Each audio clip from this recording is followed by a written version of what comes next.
Hi, everyone. Welcome to our webinar. I'm Sasha Ramirez-Hughes, the Communications Manager in the Education and Skills Directorate at the OECD. This week, world leaders are gathering in Azerbaijan for the UN's annual climate conference. But this meeting is taking place amidst unprecedented skepticism, and countries are failing too. According to a leading climate tracker, not a single country is on track to achieve the Paris Agreement targets. But science is clear. You only have to look out your window to see evidence of climate change happening. Something has to be done now. Well, the good news is that many universities, schools, and companies are already taking action. And today, we're going to talk to some of those leading the way to find out what is being done. With me today are Matthew Pye, who's the head of philosophy at the European School, Brussels. He's an author and the founder of the Climate Academy. We have Giorgia Licciardello, who's a student at the European School of Brussels.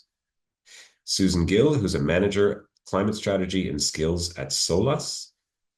And finally, François, a policy analyst here at the OECD. Welcome, everyone. Let's start with François, who will set the scene for us. But before we do, welcome to everyone who's joined us around the world. If you have any questions for our panelists, please don't be shy. Post them in the chat, and we'll try to get to them as soon as we can. Thanks, everyone. François, please go ahead. Thank you very much, Sasha, and good day to everybody. Good morning, afternoon, evening from wherever you're joining.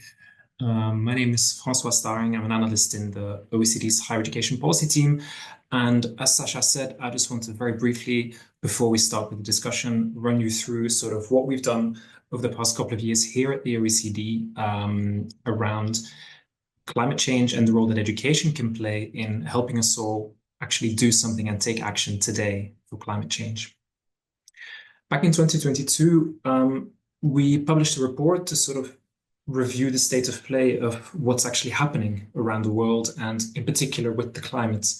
And what we see there, and I think we all know, scientific evidence shows that we are reaching some very critical climate tipping points. And a tipping point is really sort of a critical threshold beyond which a system or our world really changes in such a significant way that it's perhaps irreversibly changed and we cannot go back. And there are clear signs that we are actually already approaching a lot of those tipping points. And in this report as well, we noted or thought about, well, what are some perhaps positive tipping points that can help change the narrative and change what's happening? And education is really put forward there as one of those. And I think all of us that are here today and all of you joining here, I think all believe that that's also how we see it.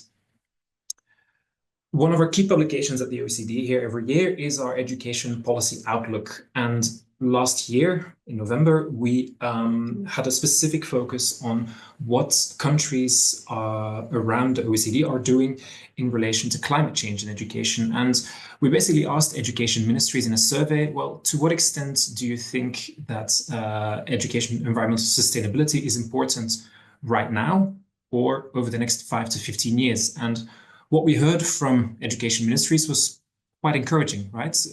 It's to a great extent for 37% and moderate extent for 46%, or altogether almost 80% of education ministries found it very important and were already taking action today.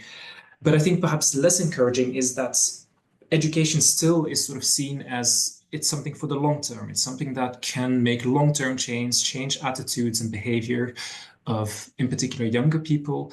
And it's not really seen as a lever that can make change today. And that's, I think, something that we really need to change in the way we think about climate change and think about the role of education in that. A second, perhaps worrying element is that when we asked education ministries, well, which education levels are you actually focusing on to when you want to tackle climate change through education?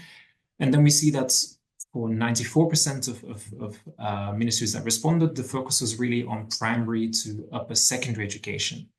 But then if we looked at other levels of education, such as early childhood education and care, it was only 74% of ministries that said that this was really a priority.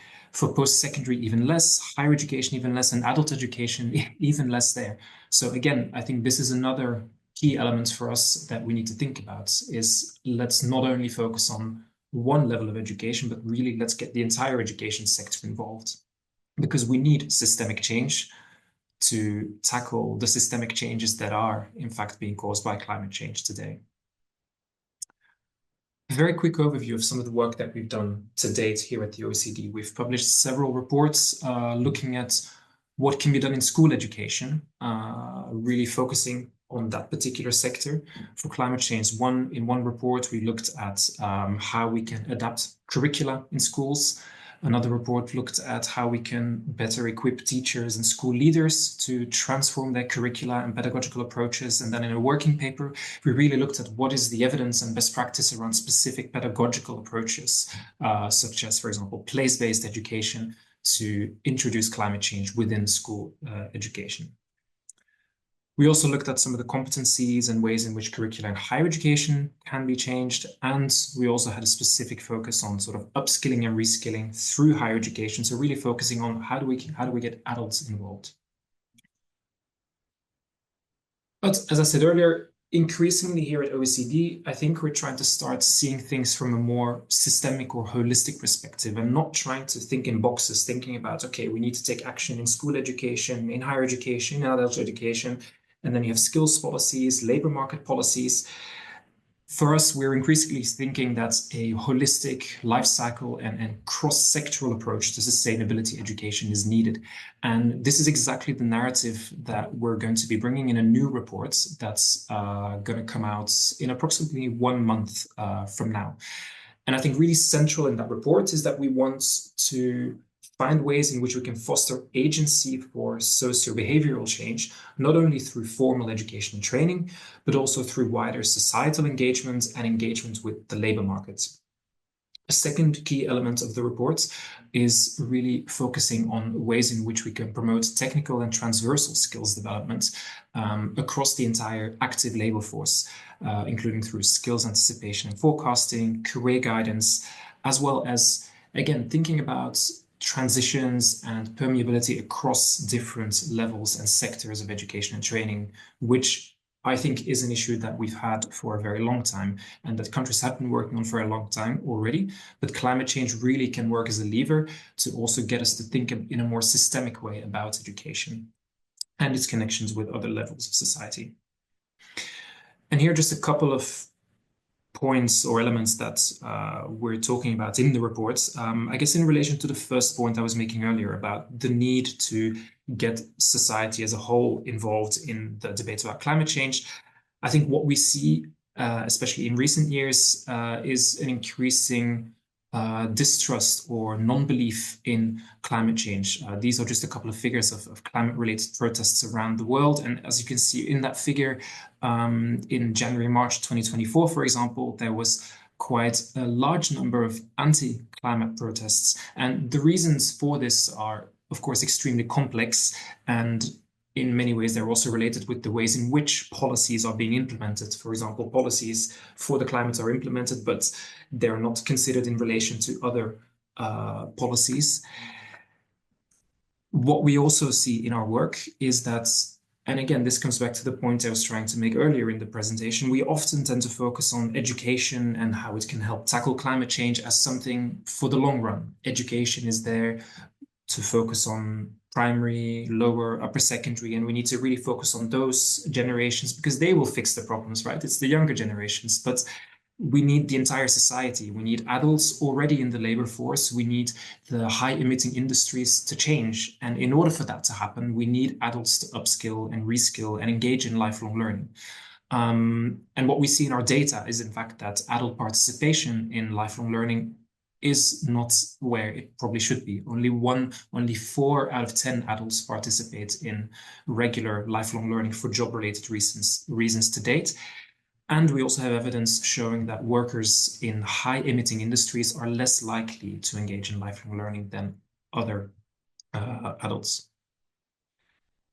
So in the report as well, and I will stop here for now, we talk about a lot of country examples and a lot of ways in which we think governments and countries can build a more inclusive and a more inclusive ecosystem for skills delivery in function of tackling climate change. And I think what it all comes down to is probably having a common vision around what are the skills and what are the changes and the behavioral changes that we want to see across society. and to essentially align the different levels of education, vocational education, higher education, school education, but also the private sector, regional and local governments around all those different, around that common vision. And again, in here to be able to implement such a strategy in a proper way, there is, of course, policy commitment, support, and coordination that will be needed.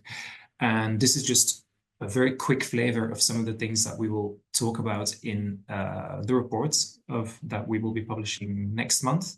And I think in today's discussion, yeah, I'm also very excited to hear from all the other speakers and also from all of you, I guess, here listening and joining us and reading in the chat how you think that we can actually build those bridges between different levels of education with the labor markets and with every single one of us, so that we don't make sure that agency is put down to the responsibility of individuals, but that it's really a collective effort across society where education really functions as a lever. So I'll stop for there and very much looking forward to this discussion today.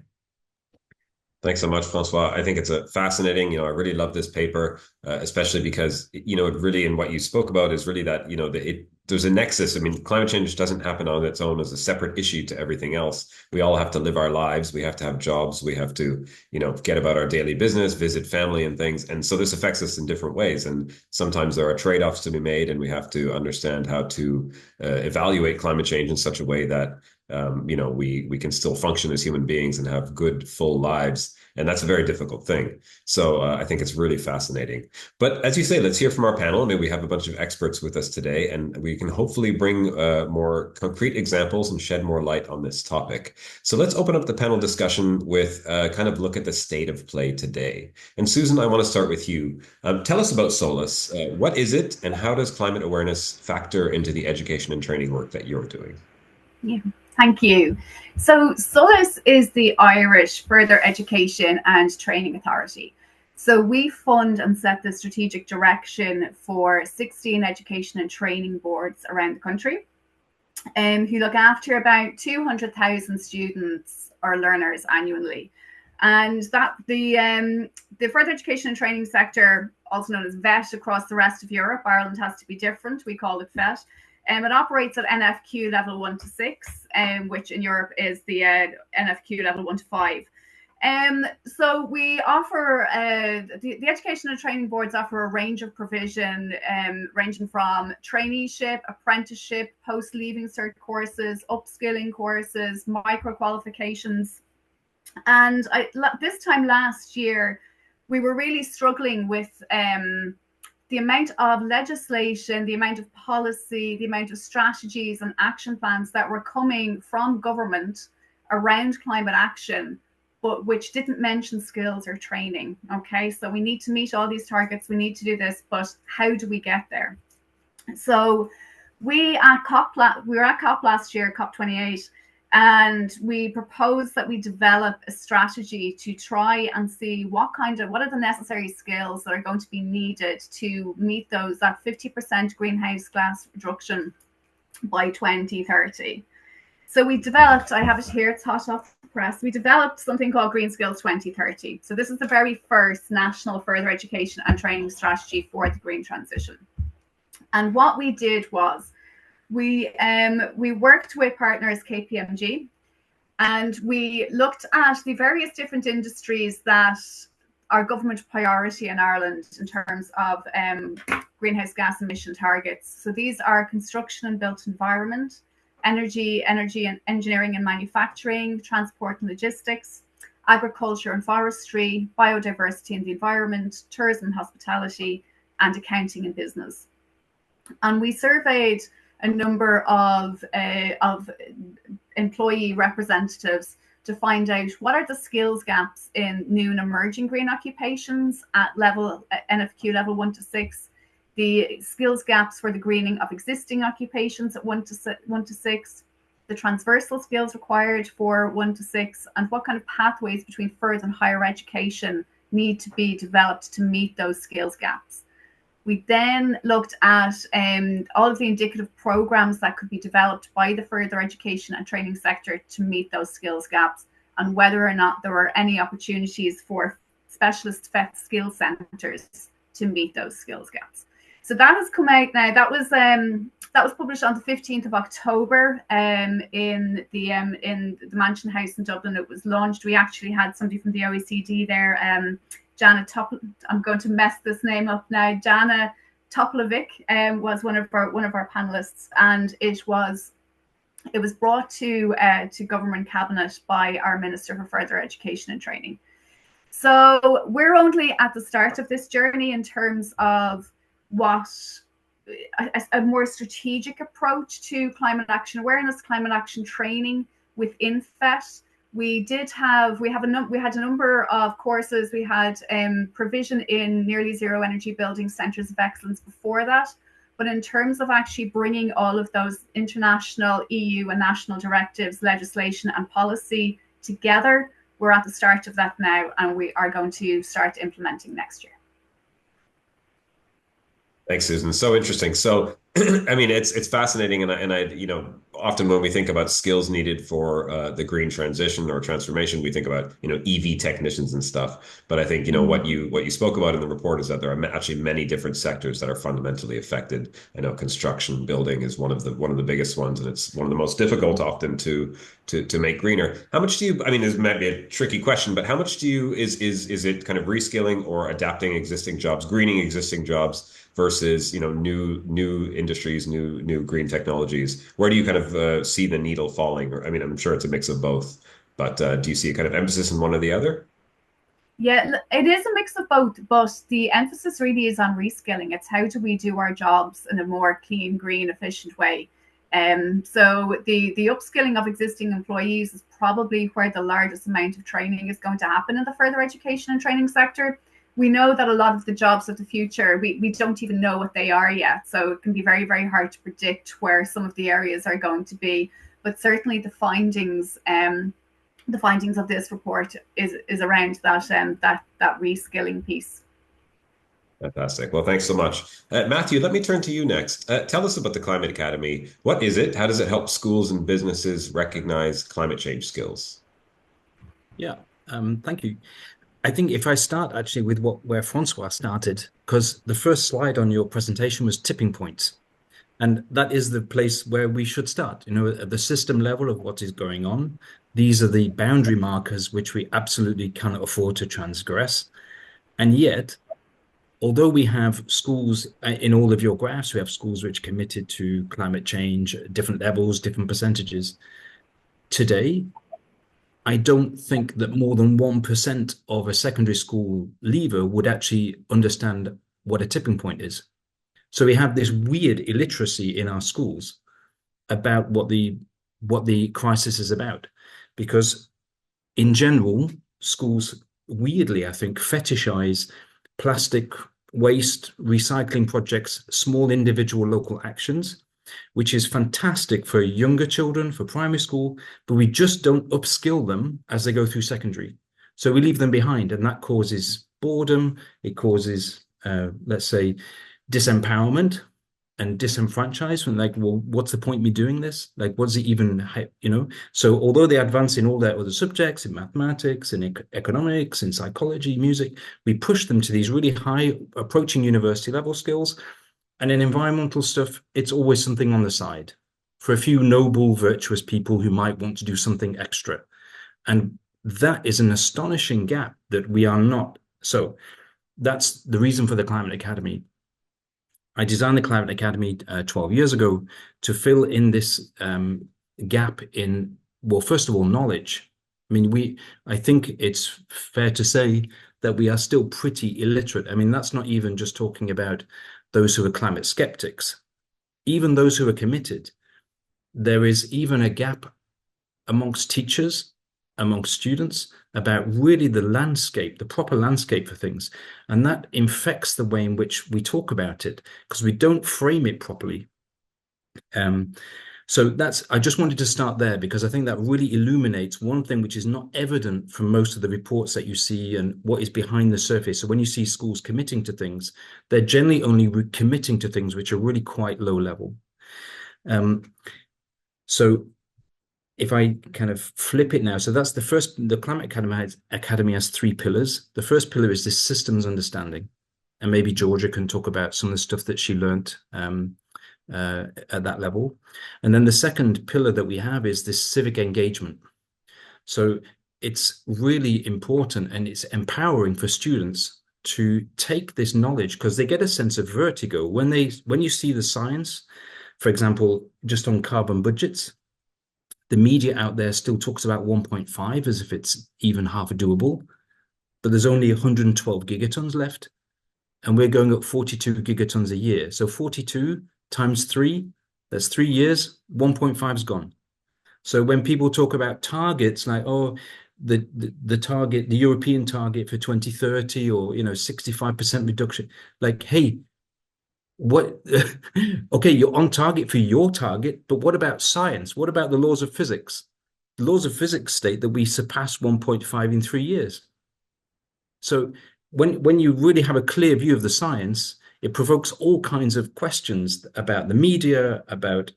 So the second thing is that we empower students to go into the civic space, to give talks, give events, to do podcasts, videos, just engage themselves civically, to bring this reframing of the crisis into the public space. So that's essentially what the Climate Academy does. It's trying to fill this gap that exists at the moment in secondary education. Thanks, Matthew. I want to poke at something you said, that schools really aren't teaching beyond the kind of basic understanding, or getting stuck in the kind of recycling individual action space.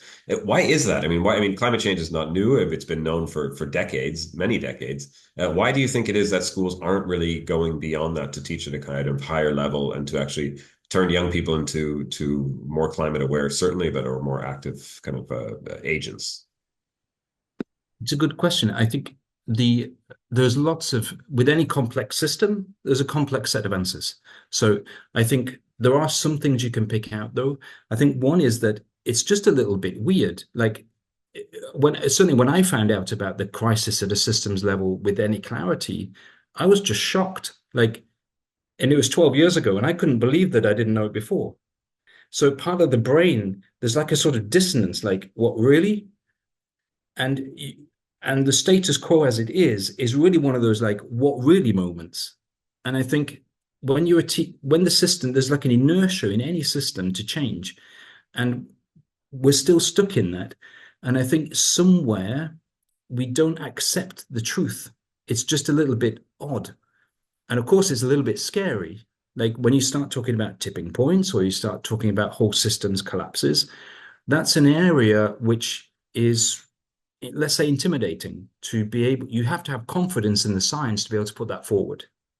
And I think that's the second reason. And that is that when I was growing up, I didn't go through an educational system which taught me it. So teachers are not, we need to inform teachers. And so you need to give teachers confidence in the classroom to be able to talk at a system level with clarity, with confidence. And that also requires that they have, in a way, a whole set of skills about dealing with this. Because let's say you're a science teacher, you might be able to become confident in the physics and the chemistry of it. Okay. But then, of course, you might feel nervous about bringing students into a discussion of the political consequences or the psychological reasons why this is difficult. So it kind of cuts across the whole school system. And at the moment, we have an educational system which is just siloed. And this just doesn't fit. So that, just to maybe in my last point, that the Climate Academy works transdisciplinary all the time. So it works with a small group that can then go into an art class and bring a systems perspective into an art class. It can go into a physics class or a geography class and bring the systems perspective. Because if you really take those carbon budgets seriously, then there's not time to do very slow syllabus reform. We haven't got 10 years left. We haven't got 15 years. And to be positive, social change can flip. On your graph, you saw that's quite an erratic graph of all the social engagement that François shared, the anti-climate thing, but that in a way gives us hope, because, just as we've swung to the right in certain political ways, quite a lot, like America, there's kind of quite a volatility in the political space. But that in a way is good news. It means that society is flexible. We can flip our infrastructure in our head quick. Education can have like an immediate impact. Absolutely. Thanks so much, Matthew. So, Giorgia, you're a student living, breathing, going through the academic course. Tell us how you got involved in the Climate Academy and how has it changed your outlook on climate change? Yeah, so hello everyone. I officially joined the Climate Academy a year and a half ago, 2 years ago.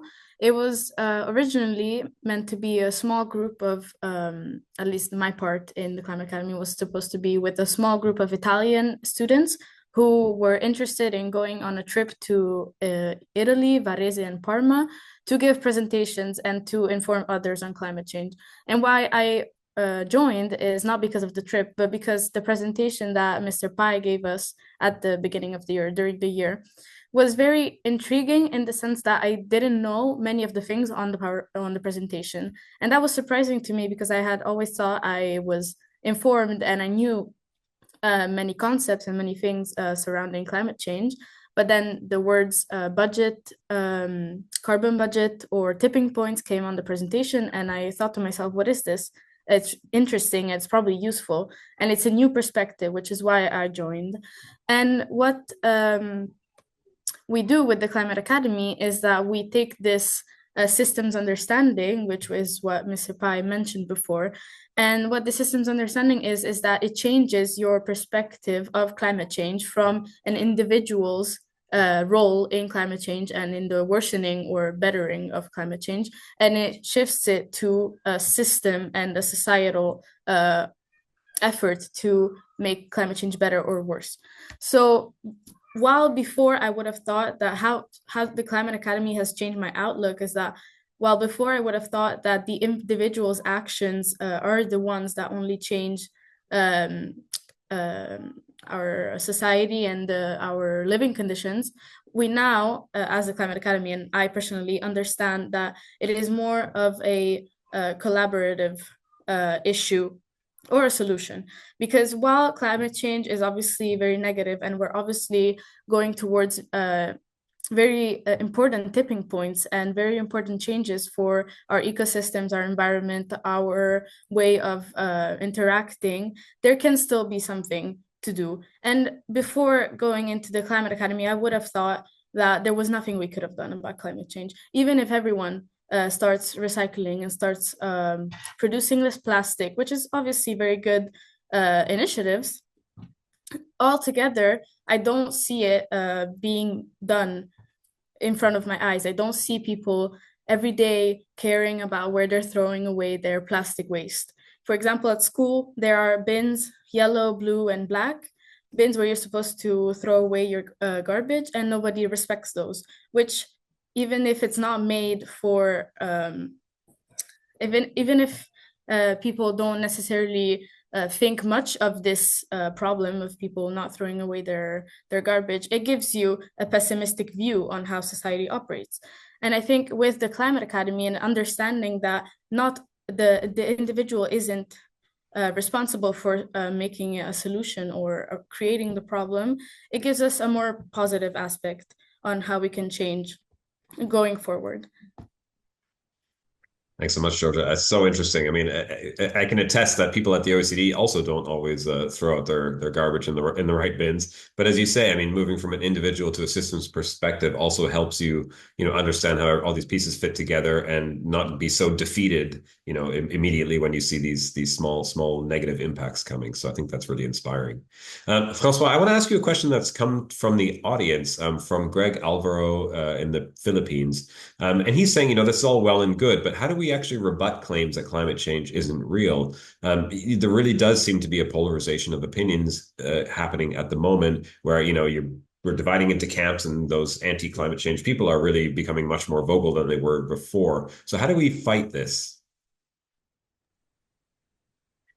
Thanks, and I think it's a very, very good question.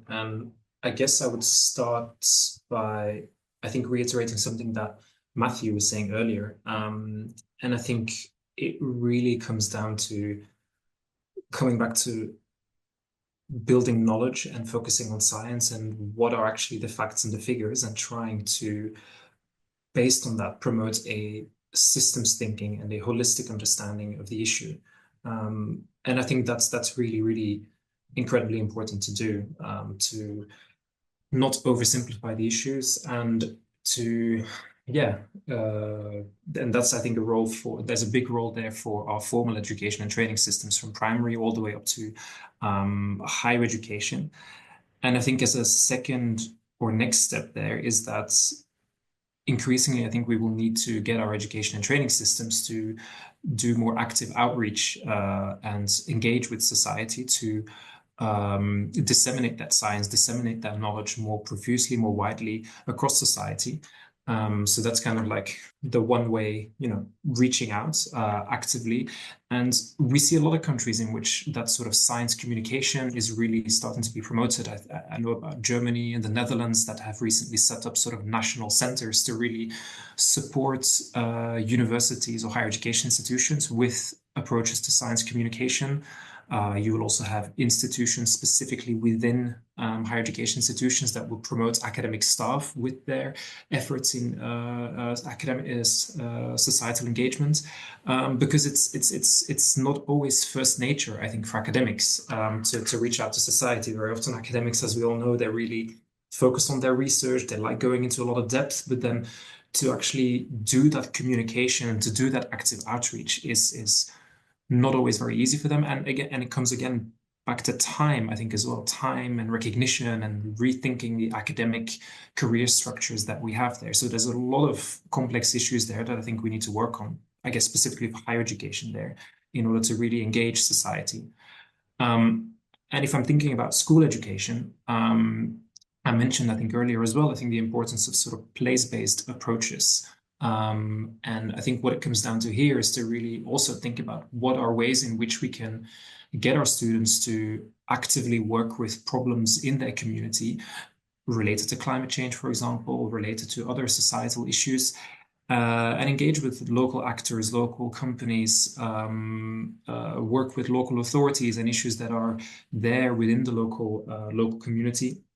And also parents. I think what we see as well, I think, in our PISA work is that parental engagement is not only important for student success, learner success in education, but I think it's also a way to get them involved in actually some of the things that their own children are learning, including in relation to climate change. And again, I think there is an issue of time. I think we spoke a lot about teachers perhaps not being sufficiently prepared or trained to actually disseminate that knowledge to their learners, and then maybe to implement place-based approaches.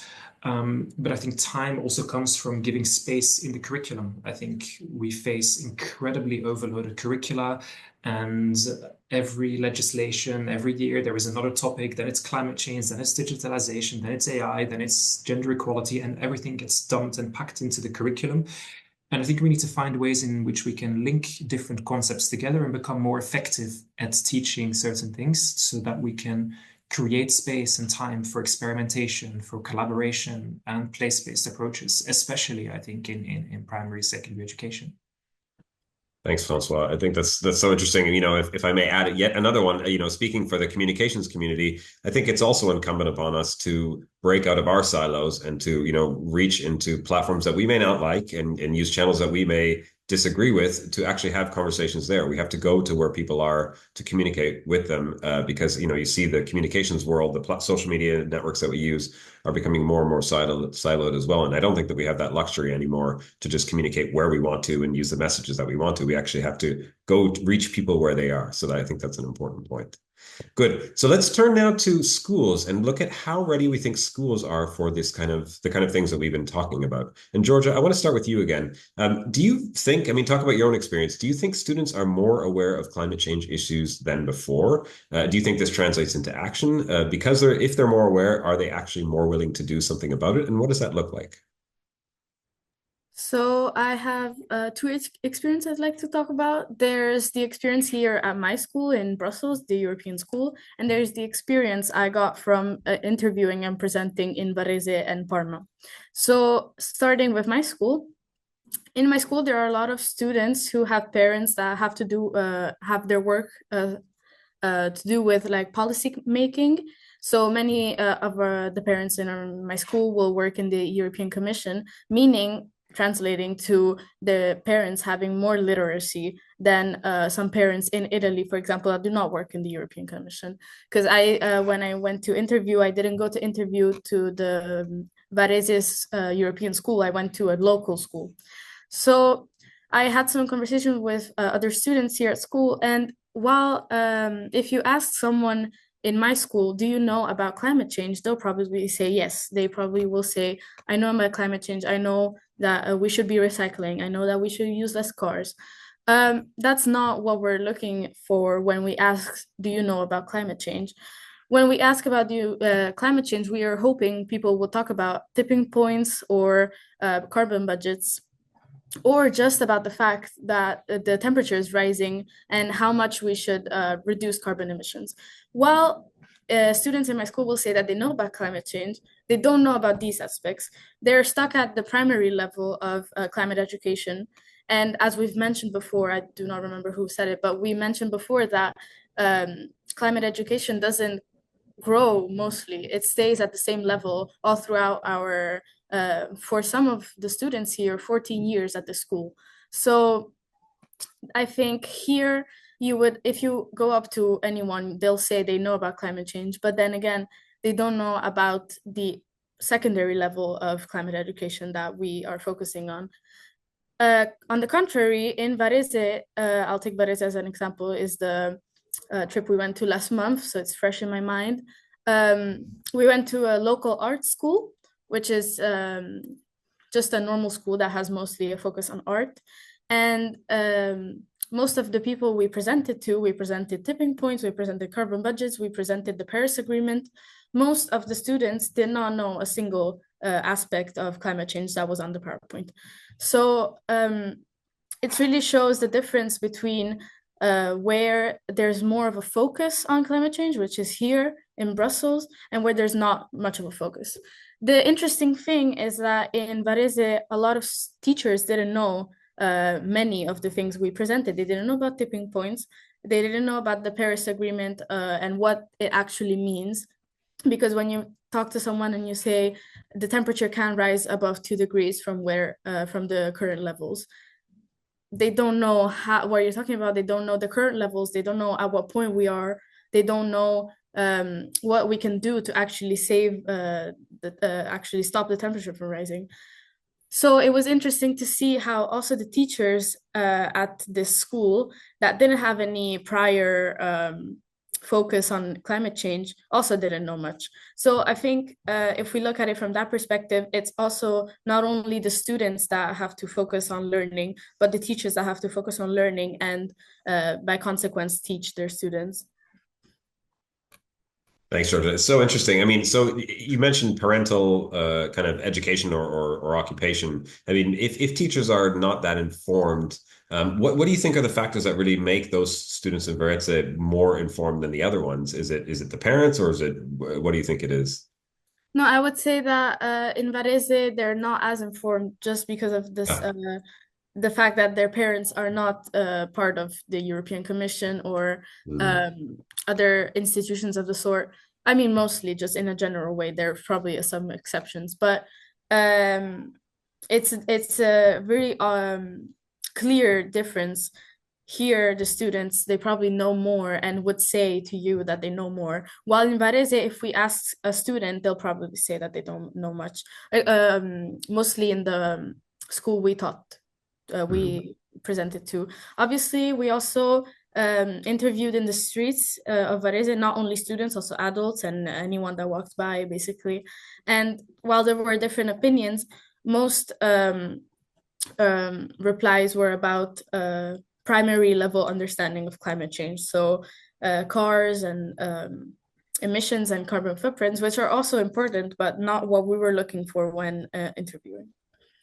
Thanks, Giorgia. Matthew, I want to turn to you next. There's something that we've kind of danced around a little bit. It's that as students get older, there's a tendency for them to self-select those. I mean, you mentioned, those that are really kind of activists or interested in climate change to self-select into learning more about it. But, we actually need to reach those that are skeptical or unaware. Those are the audiences that are equally important as those other ones. So how do we actually reach those students without the kind of self-selection aspect? I think maybe there's two things to say. One is that when you look at most social revolutions in history, there's this, it's often misquoted, or I mean, I know there's a lot of qualifications about it, but there's a number 3.5%. So once you get 3.5% of any population to engage in a social issue, you can flip the overall. So in some ways, we almost need to be really concerned about that 3.5% of the really engaged, because they can do it. That's Erica Chenoweth's number. There's a million qualifications to that, but it's a nice kind of rule of thumb to see that actual change can be triggered by just a small number of students. So, I mean, you can see that in a school. It doesn't take 20 minutes to just establish some system level basics about the climate. And you can actually deconstruct all kinds of climate myths quite rapidly in quite a short space of time. So that's, I think we can be optimistic. But at the same time, on the other hand, I think some of the tribalism which blocks climate awareness is so deep. You really have to have a much more complex or much more sophisticated mode of communication, a bit like what François was saying before.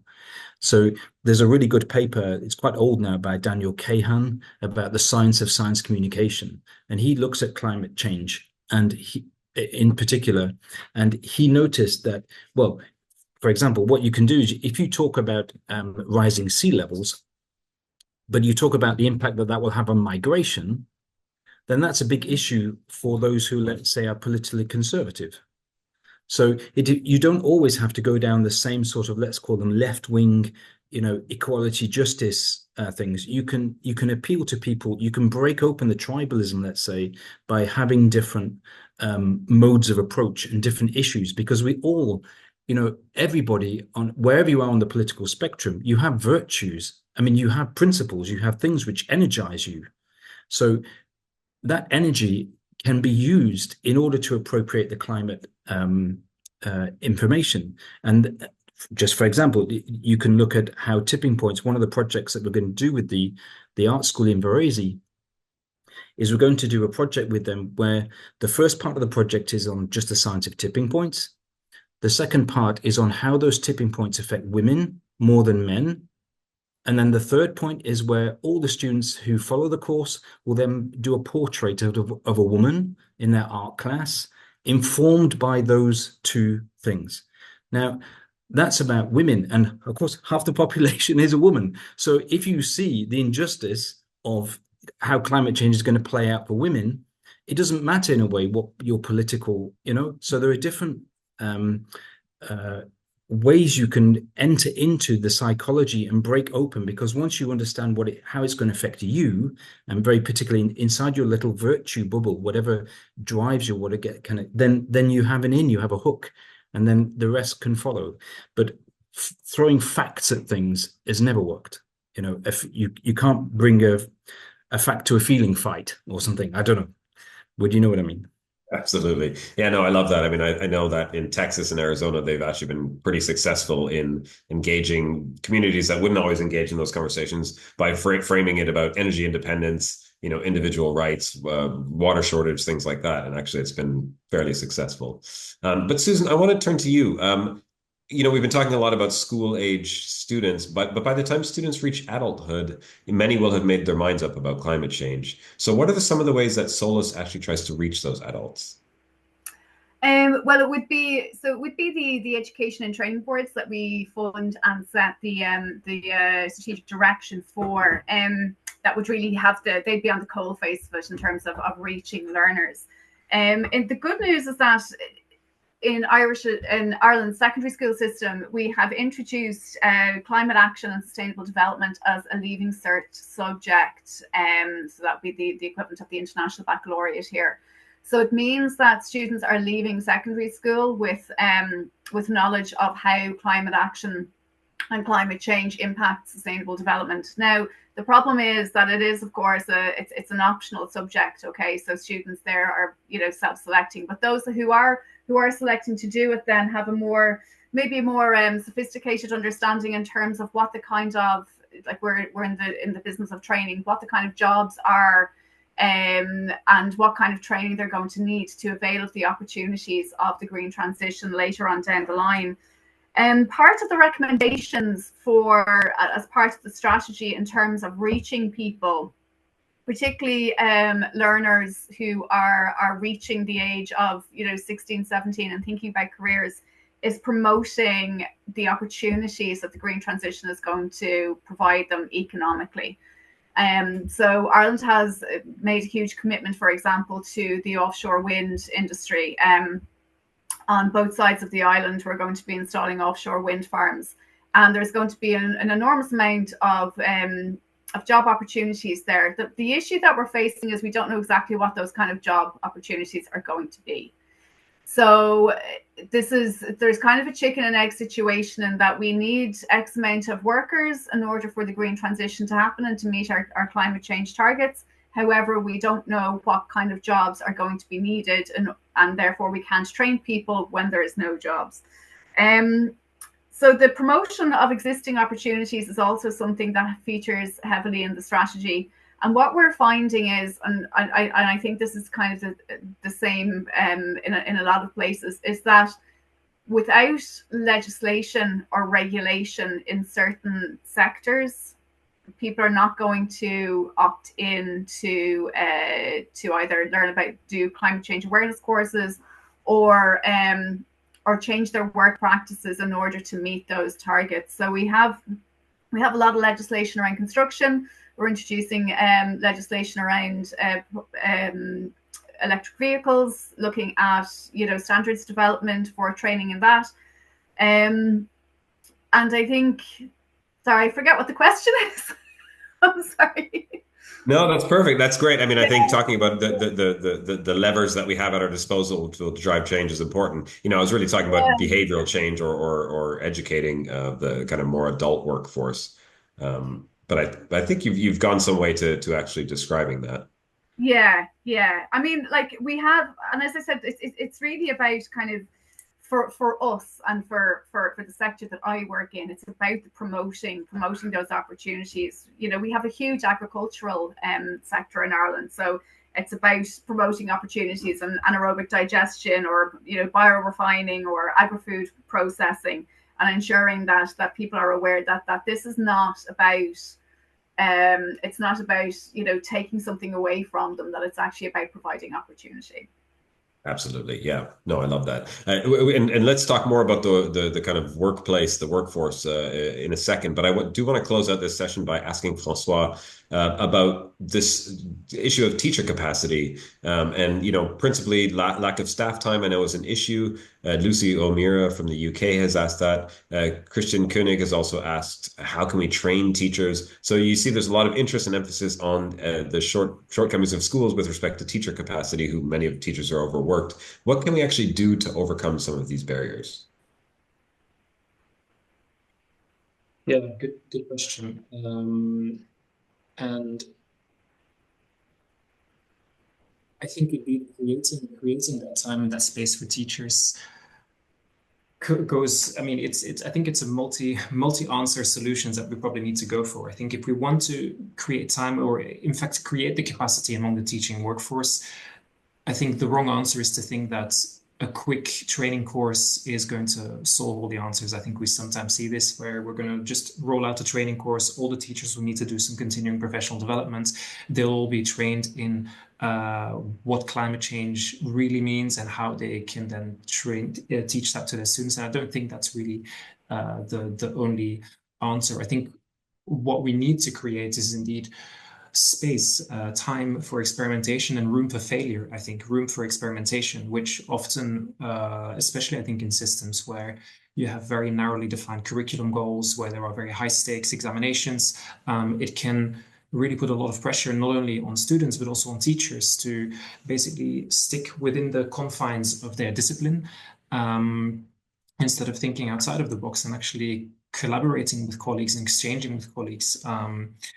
And again, and I think in order to facilitate that, I think there's a role for higher education to play. I think in several countries, we see that higher education institutions facilitate communities of practice for school teachers to really exchange and learn from each other.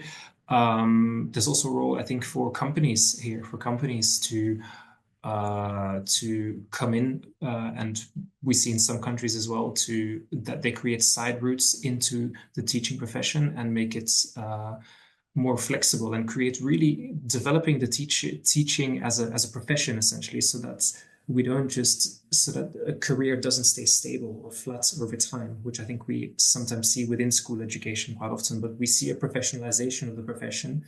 And also in higher education, again, I think in higher education, like I mentioned earlier, there is so much pressure on academic staff to publish. There is a lot of administrative pressure, and there is just space needed through, for example, awards or incentives in career promotion that focus on teaching excellence and that focus on excellence for climates, essentially. I think all those different elements are things that we need to work on, and there's a big role here, I think, for governments and for legislation to become more flexible and more cognizant and recognizant of teaching excellence here. Thanks so much, François. Just got under 10 minutes left, so I want to very quickly do a last round of questions, and really looking at the workplace. So Susan, let's start with you. The tech sector is obviously very important in Ireland. You're home to many of the world's biggest tech companies. How can we balance technological progress with climate goals?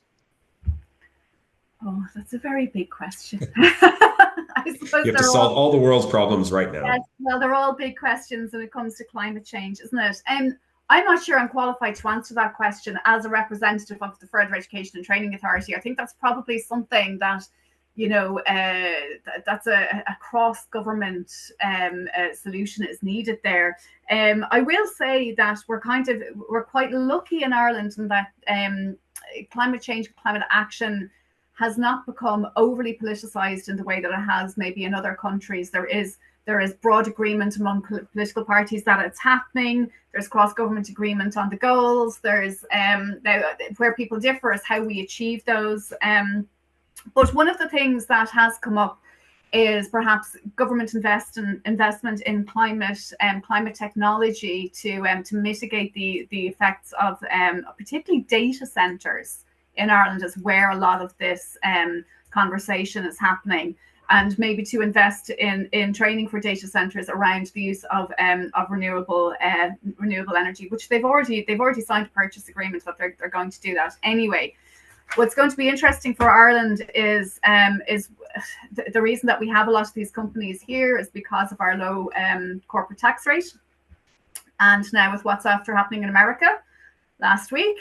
And whether or not Mr. Trump holds true on his promise that he's going to lower the corporate tax rate there, that might divest a lot of that tech investment from Ireland back to the States. I'll always come back to the question around legislation. I don't think when it comes to big tech, I don't think that it's going to happen without legislation and penalties and that, but of course we know big tech loves to be regulated, so yeah, and if there is a training need, then SOLAS will respond, but yeah, that's more of a personal kind of stance on it really than a SOLAS response, if you like. No, that's great. Thanks. Matthew, just very quickly, how does Climate Academy engage employers? We've talked a lot about what you do to educate students, but how do you actually build that bridge with employers and get them to incentivize and value climate skills? We're not there yet. We're still working with schools, but for sure, whenever we go into a school and we meet parents, then there's the same appetite. People want to actually know, adults out there, they're just like secondary students, like feed me some depth, I want to understand. We watch documentaries to get depth, there's such a market for that. And yeah, so I think that's a market which is untapped, but I think there's a lot of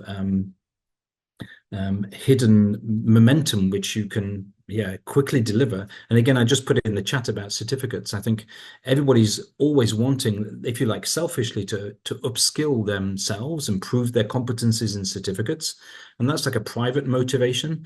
And I think for companies and for anybody, if you engage in the climate crisis at a systems level, then you engage in the complexity and all these, and if you mobilize and you start doing stuff with it, which pulls you out into the world, and then these are really deep skills, and they should be credited. I mean, you should get the credit for doing that sort of stuff. And I think that's another, let's say, niche market where if you think about the ways in which education works now, we have people students sat behind desks. Well, some skills are then out of reach because you're telling me what to do. I'm sat behind a desk. Whereas a climate academy, the action, okay, we start by learning, but then we throw them into the world. We get them talking with experts. We get them engaging with the public in the street. We throw them into all these kind of, let's say, complex social situations where they have to manage projects themselves. Like Giorgia, when she went to Italy, a lot of the project management for that event happened by the students themselves. So again, project management skills. I think Giorgia, you want to go into project management actually later, but so you can hook into students' private ambitions to achieve collective goals. Thanks. So interesting. Giorgia, I do want to hear more about that. I'm going to give you the last word, but very quickly, François, if you can quickly reflect on the discussion that we've had so far, is there anything in this that's made you rethink what we've put in our most recent paper or validated our findings? What would be your kind of key takeaway? I think what I hear is especially the stepping out of our comfort zone. I think which we talked about a little bit earlier from different sides. We're trying to talk about a sort of life cycle and cross-sectoral approach, and it will require educators, education systems to be open to stepping out and engaging with society, with employers, with the labor market, and actually thinking very critically about, well, what are the skills and competencies that they are asking for, and thinking about ways in which that can be integrated in a correct way inside the education systems. But vice versa, it's also about, we often hear employers complaining about, but our students are not trained enough, they're not sufficiently skilled, but it's also up to them to actually actively engage and collaborate with schools and actively shape the curriculum and go into, and those bridges, I think, are the ones that we really need to think about strengthening and fostering. So that would, I think, be one of the key takeaways, I think, here for us, all of us, I think, to work on more in the future is how do we build those bridges, and not only between education sectors and other sectors, but also across levels of education, and making sure that's, I think it was you, Giorgia, who said earlier, right, that we sort of stick often to the first level of climate change education. How do we get to that second level, that third level, that fourth level, and how do we make sure that things stack and build properly onto each other across different levels of education and different types of education? Like, we still don't have proper bridges between vocational education and higher education, adult education, but the world has become so much more complex and flexible. We all talk about lifelong learning. We see a rise of micro-credentials or shorter learnings that are being offered by higher education institutions and vocational education training institutions. And I think we need to also think about how do we use these new types of education to create links and bridges and create something that is just easy to navigate for the people we want to reach, right? And that's our students, and that's the working population. Great. Thanks, François. Almost out of time, but Giorgia, I want to give you the last word. So once you finish your studies, where do you see yourself working? Matthew mentioned project management. What do you see yourself doing as a career, and how do you think what you've learned will help you in that? I think it's very important as students to realize that when we go into the workplace, we have to prioritize or try to prioritize, of course, having a job that actually helps in some areas around the world that are close to our hearts.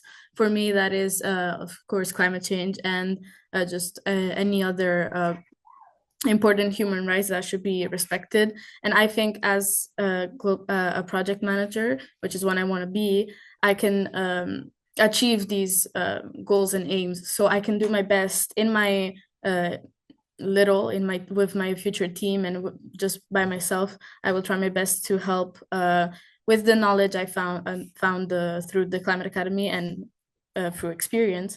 I'll do my best to help others and hopefully change the society and change the world in even a small way. Thanks so much, Giorgia. Well, please send your CV to the OECD. We'd be lucky to have you. So we'll keep you in mind for sure for the future. Well, I think we're just about out of time. So huge thanks to all of our panelists who joined us. I know I learned a lot. Many thanks to everyone who sent in their questions, especially those who did so in advance. That really helps us shape the discussion that we have today. And I encourage you to check out all of our webinars, read the report, which I think we've shared in the chat. Check out our website for our latest writing on climate change and education. And please do follow all of our speakers on social media. So thanks again, everyone, and have a good rest of the day.